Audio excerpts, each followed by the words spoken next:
and wasted when companies which have managed to succeed the first time, it's almost like being struck by lightning. It's hard to get struck by lightning twice. And so rather than shooting for that second, if you're lucky enough to get it done first, that's it. It's over. The firm is sold, everybody makes their money, some people retire, some people go to work and start maybe some other firms that they want to try over again, but it keeps it fresh. The second model is what I would call the stable satellite. So this is a very different model. And we have no real examples of this. We had one until recently. But this is the idea that today, so many biotech companies and pharmaceutical companies pride themselves on the number of deals that they can do. So if you go to a conference and there's people there from a big pharmaceutical company, they'll often brag that last year they did 50 alliances with industry or academia. And their business development people are rewarded on how many they can do. If you're doing 40 to 50 alliances per year, those are not alliances. Those are not collaborations.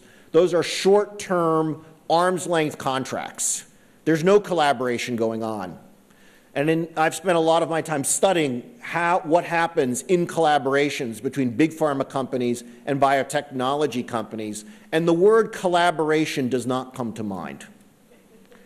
Okay? They're often characterized by mutual hostility and distrust. Okay? And they're marriages of convenience. One's got brains, one's got money, and we exchange brains for money. And this is just no way to do science. And it's not a way to get integration.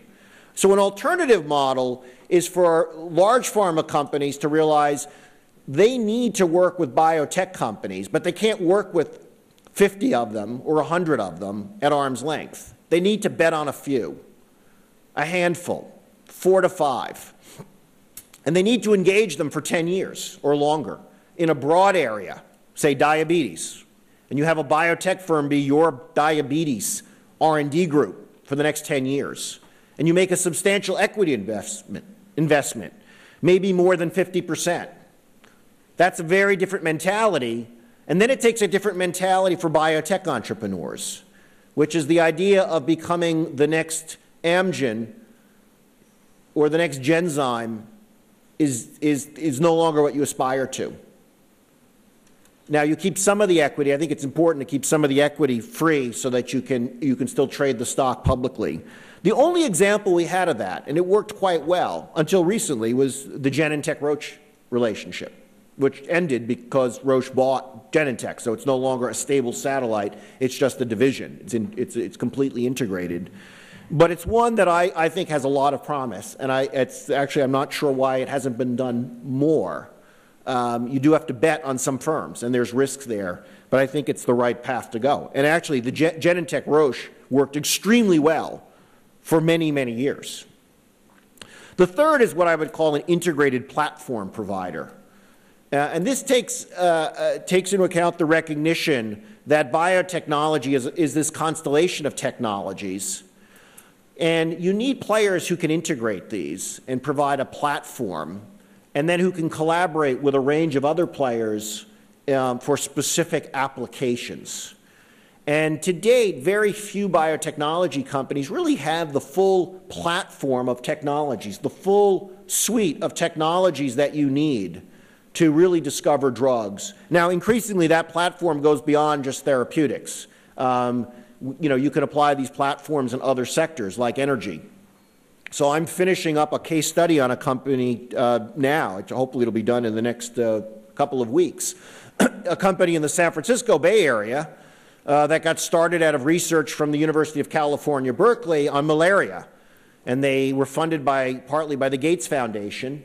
But their second project was to develop biodiesel, because they're using basically a very similar genetic organism to do the work. It's manipulated a little bit differently, obviously, because it's producing a different substance, but they have a platform. And we haven't seen this in biotechnology. We've seen companies pursuing very specific technologies. Now, again, if you're a platform player, you have to recognize you have to engage, you have to collaborate long-term with other players. And we know from other industries where platform players do well, so Microsoft is a great example, it's a platform player, you have to be open to allow others to use your platform because the value of your platform increases with the number of other players who can use it. That calls actually for opening up parts of your innovation process and opening up some of your IP to be used by others. And to date, that last part has been very, very difficult for companies to swallow. So I think these are three. I'm going to stop here because I think these are models to think about, and they're not really in use. So I think I throw these out more as a way for discussion and thought around some alternative paths for business models. I don't think this is the only three, but I think these are three that might be worth thinking about. Thank you very much.